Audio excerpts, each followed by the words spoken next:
Les gros becs forment un clan multicolore, mais le plumage des diamants de Gould les surpasse de loin.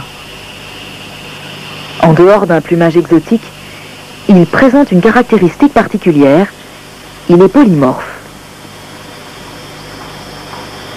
Les individus de chaque population peuvent avoir une tête noire, rouge ou jaune, bien que ces derniers soient assez rares, et les premiers sont 3 fois plus nombreux que les seconds.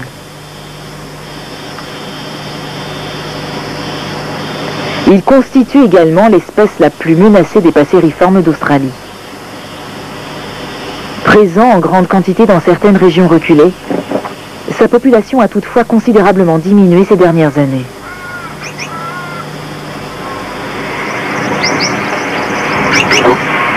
Le diamant de Gould présente une autre caractéristique.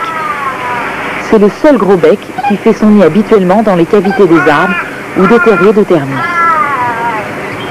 Une ou 2 autres espèces agissent de la sorte, mais de manière occasionnelle.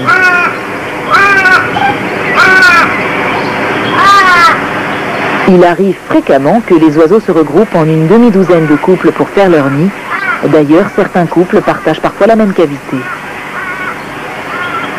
Le nid est assez rudimentaire, constitué seulement et à l'occasion de quelques brins d'herbe pour garnir la cavité.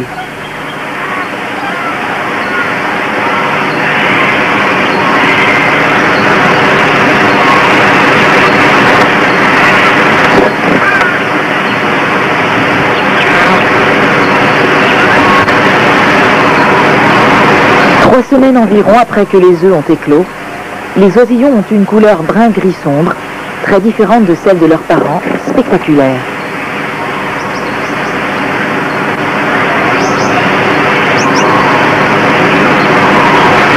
Les diamants de Gould sont des oiseaux semi-migrateurs. Lorsque l'herbe jaunit sur les terres intérieures à la saison sèche, les oiseaux s'envolent vers les côtes et regagnent l'intérieur du continent à la saison des pluies, lorsque l'herbe jeune et verte réapparaît.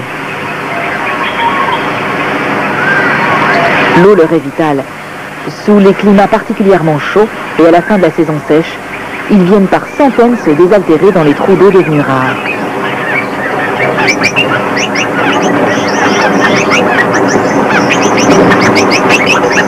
Ils se regroupent à la cime des arbres à proximité et, lorsqu'ils se sentent en sécurité, ils s'envolent en groupe pour investir ensemble le trou d'eau.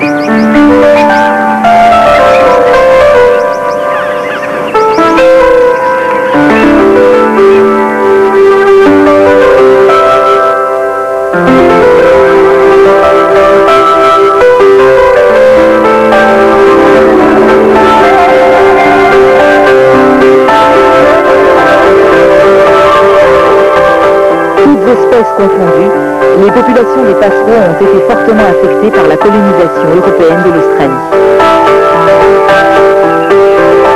Certes, l'eau est aujourd'hui disponible en plus grande quantité, mais les incendies n'en sont pas moins fréquents. En outre, de grands troupeaux de bétail parcourent aujourd'hui le continent et paissent les vastes prairies, ce qui n'est pas sans influencer profondément les caractéristiques des graines provenant de différentes variétés d'herbes.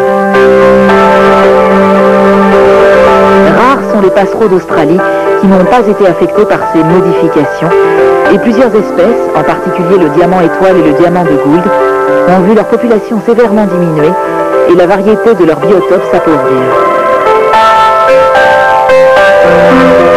Mais aujourd'hui, de nombreux efforts de recherche et de protection se concentrent sur cette question essentielle: comment inverser la tendance et s'assurer que des animaux d'une telle beauté et d'une telle vivacité, devenus si rares, repeupleront un jour le nord de la région tropicale australienne, comme ils le firent autrefois.